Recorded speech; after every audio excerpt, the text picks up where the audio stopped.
Comes from life.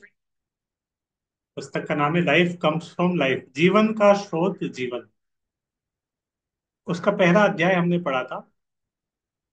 ये श्रील प्रभुपाद जी जब Los Angeles में थे, सुबह सुबह मॉर्निंग वॉक में जाते थे, और उनके साथ में कुछ भक्त भी रहते थे। तो वो अलग अलग, विशेष रूप से डॉक्टर सिंह, मतलब ये प्रभुपाद जी के एक शिष्य हैं, जो डॉक्टर टी डी सिंह बोलते थे उनको। वो बाद में सन्यासी हुए। बड़े स्कॉलर है, पीएचडी साइंटिस्ट है। तो वो साइंटिफिक चर्चा करते थे। तो वो साइंटिफिक चर्चा के ऊपर ही ये बुक है। तो कल जो चर्चा की तो उसका विषय था लाइफ ऑन अदर प्लेनेट्स, अन्य ग्रहों पर जीवन। अन्य ग्रहों पर जीवन। तो कल हमने जो पढ़ा था उससे पता चलता है कि भगवत गीता में प्रभुपाद जी बोल रहे हैं कि भगवत गीता में बताया गया है आत्मा हर जगह, मतलब जीवन हर जगह है। सूर्य और चंद्रमा हर जगह जीवन है। और बाकी साइंटिस्ट बोलते हैं जीवन नहीं है। प्रभुपाद बताया है कि वो सब नॉन सेंस है। उनको पता नहीं, वो समझ नहीं पा रहे हैं कि वहां जीवन है कि नहीं। तो चंद्रमा पे भी जीवन है, सूर्य पे भी जीवन है। तो हर जगह अपने अपने अनुसार कुछ शरीर होगा। तो एक डॉक्टर फ्रॉग का स्टोरी सुनाया था। ये स्टोरी सबको याद होना चाहिए कि डॉक्टर फ्रॉग मतलब, एक बार कुएं का एक मेंढक था, और उस कुएं में एक और कोई मेंढक आया। दूसरे सागर से एक मेंढक आया, और दोनों मेंढक मिले, चर्चा हुआ। तो कुएं के मेंढक ने सागर के मेंढक से पूछा, तुम कहाँ से आए हो? बोले, मैं अटलांटिक ओशियन से आया हूँ। अटलांटिक ओशियन से आया हूँ। तो उसने बताया, आपका अटलांटिक ओशियन कितना बड़ा है? हमारे कुएं से तो छोटा ही होगा। तो बोले, नहीं, कुएं से तो बहुत बड़ा है। बोले, इस कुएं का कितना बड़ा होगा? इसके बराबर होगा, इसका आधा होगा, इससे डबल होगा? बोले, नहीं नहीं, कुएं का तो कोई वैल्यू ही नहीं है उस अटलांटिक ओशन। तो वो समझाना चाह रहा था कि सागर कैसा है, लेकिन ये कुएं का मेंढक है, इसने कभी सागर देखा नहीं। उसके इमेजिनेशन, कल्पना में सागर है ही नहीं। तो वो समझ नहीं पा रहा। इसी तरह वैज्ञानिक लोग भी, उनका जो ज्ञान है इस तरह, इस पृथ्वी के स्तर पर है, पृथ्वी के वैज्ञानिक है। तो बाकी ब्रह्मांड का वो समझ नहीं पाएंगे वहां पे क्या है, कैसी स्थिति है। तो उधर भी जीवन है। ये सब कल पढ़ा था। तो आज हम सेकंड पॉइंट पढ़ रहे हैं, the universe in the atom. एक एटम के अंदर यूनिवर्स। तो कल जिस हमने पढ़ा था, इसमें अलग अलग कैरेक्टर हैं। तो अलग अलग भक्त अलग अलग कैरेक्टर की भूमिका निभाते थे। श्रीला प्रभुपाद, करंधर। तो करंधर का भूमिका कौन निभाएंगे? पढ़ पाएंगे उधर से कोई? दिख रहा है पढ़ने लायक? ठीक है, प्रदीप प्रभु पढ़ेंगे करंधर वाला पार्ट। तो मैं प्रभुपाद जी का ठीक। पढ़ता हूँ, है ना। Srila Prabhupada, all matter is a combination of five gross elements: earth, water, fire, air, and ether. And there are subtle elements: mind, intelligence, and false ego. Karandar. कर According to the Vedic science, material energy begins with the false ego and then develops into the intelligence, then the mind, and then the gross elements, either air, fire, and so on. So the same basic ingredients are present in all matters. Is this right? Yes, the creation of material universe is like the growth of great banyan tree from a tiny seed.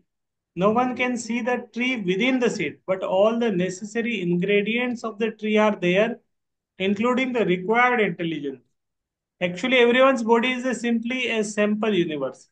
Your body and my body are different universes, small universes. Therefore, all eight material elements are present within our bodies, just as they are within the whole universe. Similarly, an insect's body is another universe.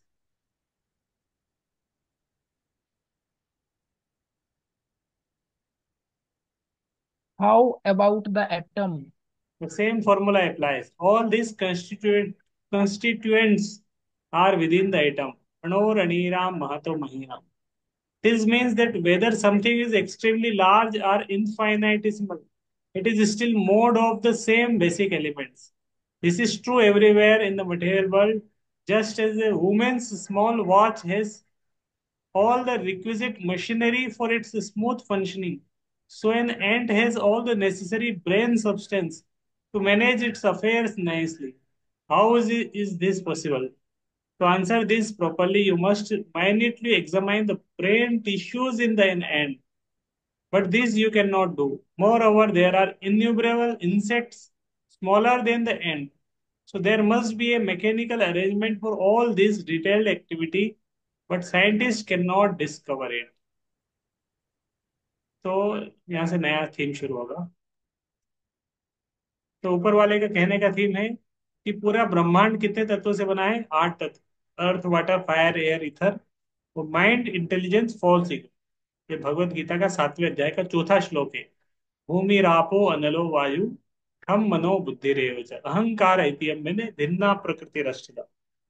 तो पूरा ब्रह्मांड कहीं भी जाएंगे, यहाँ तक एक चींटी का शरीर लेंगे, उसके अंदर भी इस तरह एलिमेंट्स है. नेक्स्ट, कृष्णा प्रभु और आयुष दोनों पढ़ पाएंगे ना? यस प्रभु जी। तो पास में आ सकते हैं आयुष प्रभु. तो यहाँ पे दो थीम आएगा, एक श्रीला प्रभुपाद जी आएगा और दूसरा डॉक्टर सिंह आएगा. डॉक्टर सिंह और प्रभु करंदर आएगा. तो करंदर वाला पार्ट प्रदीप प्रभु पढ़ देंगे. तो प्रभुपाद वाला कृष्णा कृष्णा प्रभु पढ़ेंगे.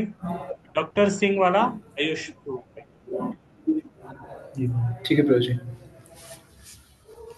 प्रभु जी स्टार्ट करें। Yes. Srila Prabhupada, all living entities possess the required intelligence to execute four principles: eating, sleeping, sexual intercourse, and defense. These four principles exist even in the atom. The only difference in the human being is that he has the extra intelligence with which to understand God. This is the difference adhra nidra bhay maithun cha samanan itit pashbhur Narayan. pashbhur Barara. Eating, sleeping, sex, life, and defense are to be found everywhere. You have seen trees growing wherever there is a knot. The bark does not go this way, it goes that way. Srila Prabhupada gestured to show that a tree bark grows not over a knot but around it. The tree has intelligence. If I go this way, I will be blocked. So I will go that way. But where are its eye? How can it see? It has intelligence. That intelligence may not be as good as yours, but it is intelligence. Similarly, a child also has intelligence, though not as developed as his father. In due course of time, when the child get a body like that of his father, the child intelligence will be fully developed and exhibited. Dr. Singh, then intelligence is relative. Srila Prabhupada, yes, everything is relative. You have your body, your duration of life, and your intelligence. And the ant has his body, both we and the ant for 100 years, but the length of our 100 years lifespan is relative to our body. Even Brahma, the longest living entity in the universe, lives for 100 years. To us, the ant lifespan may seem only a few days. In the same way, on other planets with atmosphere different from the Earth, there are life forms suited to those conditions. but the scientific scientists try to view everything according to the relative condition of planet Earth. This is nonsense. Why are they doing that?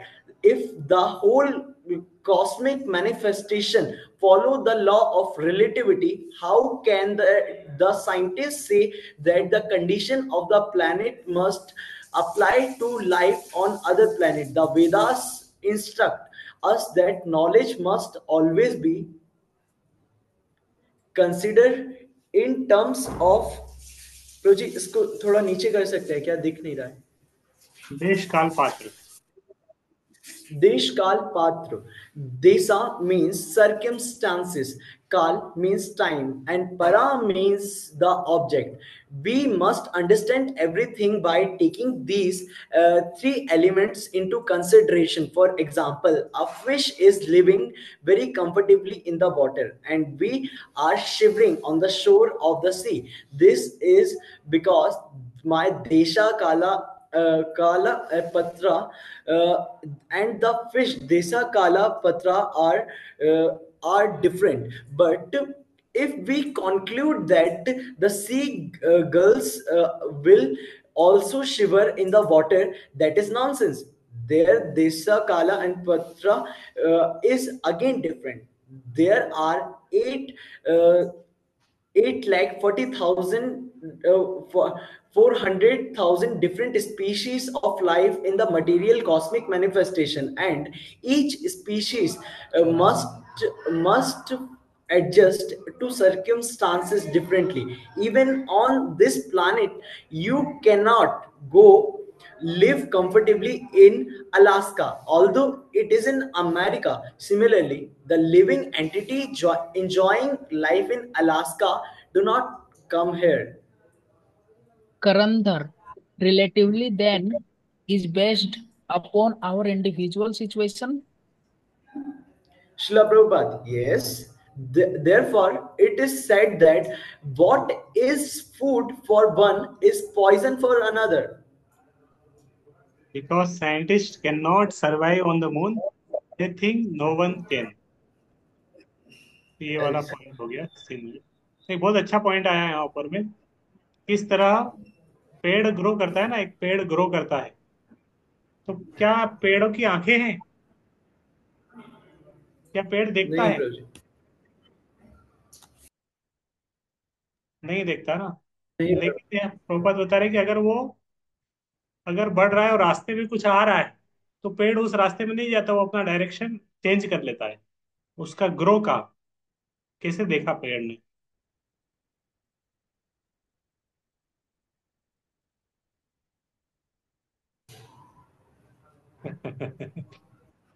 समझ में आया point ना? यहाँ पे हमने पढ़ा था ना, यस प्रभु। मतलब पेड़ के अंदर भी बुद्धि है, इंटेलिजेंस है।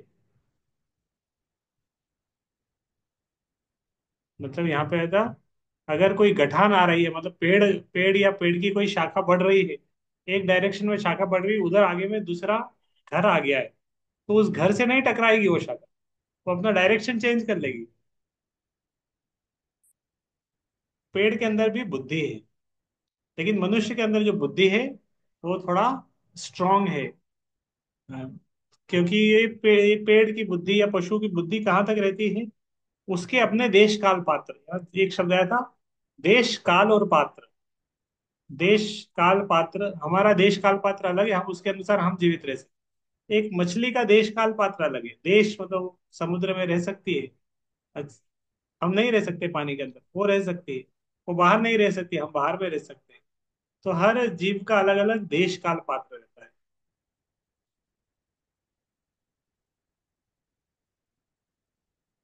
तो इस तरह हर चीज रिलेटिव है। तो पशु की बुद्धि कहाँ तक रहती है? आहार निद्रा भय मैथुनम च। खाना सोना, यहीं तक ही उनकी बुद्धि रहती है। लेकिन एक मनुष्य की इंटेलिजेंस थोड़ी स्ट्रांग है, वो समझ पाता है। मनुष्य और पशु बाकी जीवन में यही अंतर है कि मनुष्य समझ पाता है कि भगवान है। 84 लाख स्पीसीज है, 84 लाख में केवल मनुष्य की बुद्धि इतनी डेवलप्ड है कि वो सोच पाता है कि भगवान होते हैं, बाकी कोई नहीं समझ पाएगा। तो ये बस थोड़ा सा हम और पढ़ लेते हैं, फिर कल से हम सेकंड डे वाला पढ़ेंगे। तो 8.6 बिलियन ईयर डे, इसको मैं पढ़ देता हूँ। The doctor Singh, problem, yes पढ़िए। the problem with the world is that practically everyone is thinking only in terms of his own circumstances, and that is nonsense. Someone who has never gone out of his village thinks that his village is the whole world. Yes, the frog is always thinking in terms of relative to his well. You know, he has no power to think otherwise. The ocean is great, but he is thinking of the ocean's greatness in terms of relative to his own greatness. Similarly, God is great, but we are thinking of God in terms of relative greatness, greatness relative to our own. There are certain insects that are born at night and they grow, bear offspring, and die before daybreak. They never see the morning. So if they conclude there is no morning, that is nonsense. In the same way, as soon as we hear from Shastras that Brahma's duration of life is equivalent to millions of years, we do not believe it. We say, how can it be? But Bhagavad Gita says, Sahastra Yuga Paryantam Ahar Yud Brahmano.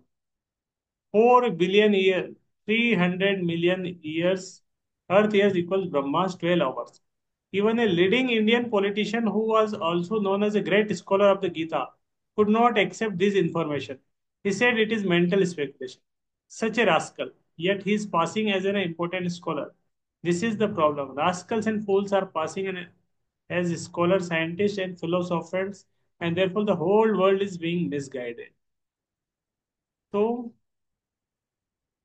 Brahma ji का एक दिन कितना होता है? 4 billion 300 million अर्थ years, 8.7।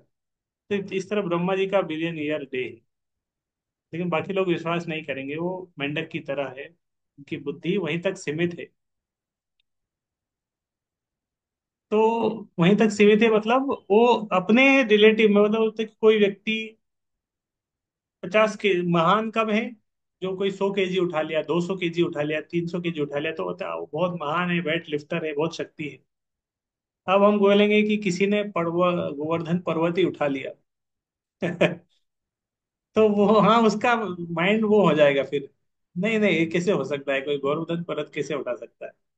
हम किसको great मानेंगे? जो 200 किलो, 250 किलो, 300 किलो उठा लेगा वो महान है, क्योंकि हम उसको रिलेट कर पाते हैं। आप बोले गोवर्धन पर्वत उठा लिया, तो आउट ऑफ माइंड है, हमारे इमेजिनेशन के परे है कि इस कैसे हो सकता है। तो और एक और यहाँ पे बताया उदाहरण कि कुछ कीड़े मकोड़े रात को जन्म लेते हैं और रात में ही मर जाते हैं। अब वो सब मीटिंग करके बोले कि सूर्य एग्जिस्ट नहीं करता, सूर्य नहीं होता है। तो उनके कहने से क्या होता है? करोड़ों करोड़ों कीड़े एक साथ मीटिंग किया और उन्होंने कंक्लूजन डिसीजन निकाला कि सूर्य नहीं होता है, क्योंकि वो कीड़े रात में जन्म लेते हैं और रात में मर जाते हैं। तो उन्होंने तो कभी सूर्य देखा ही नहीं तो उनके कहने से क्या होता? ठीक है, हरे कृष्ण। तो कल कृष्णा प्रभु जी। कल से हम सेकंड मॉर्निंग वॉक पढ़ेंगे। ये सारी सारी पूरा साइंटिफिक बुक है। कल डार्विन की थ्योरी के ऊपर भी चर्चा होगा। ठीक है, हरे कृष्ण। हरे कृष्णा प्रभु जी, हरे दंडवत प्रणाम। कृष्ण। हरे, तो से सब भक्त लोग ज्वाइन किए। हरे कृष्ण।